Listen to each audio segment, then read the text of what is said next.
Pastor, there's signs in the heavens and the blood moon, the blue blood moon. What does that mean to you? I'm not nearly as familiar with that as others are, but I do know that the scriptures speak of the fact that there will be signs in the heavens, and I know that that there are scriptures that speak about in the moon and the sun and the stars and the various things that will happen.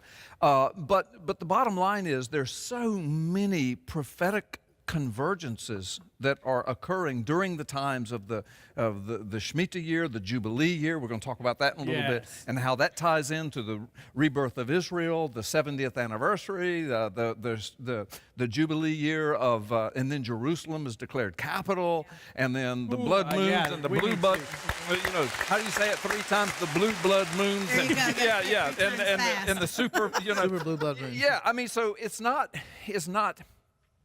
I mean, any one of these things are pretty astounding things, but when you look at them together and the convergence of these things, and then what's going on in the Middle East, what's going on with the convergence of nations. Ezekiel 38 speaks of an alignment of nations that will begin to take place in the last days after Israel has come back to the land, and we're the first generation to see that happen.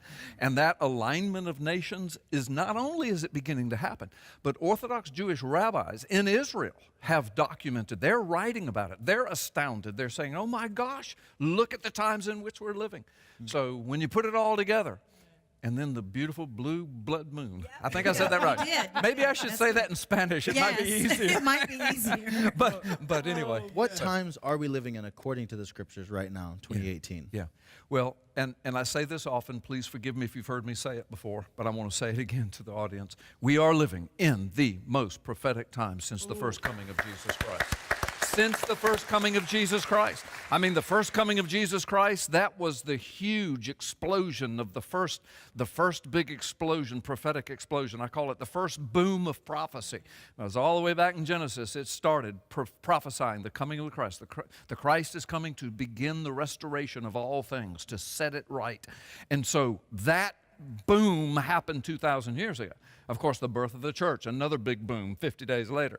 But then the next big boom of prophecy, because there are dozens of scriptures that spoke of in the last days the geographical Israel would return.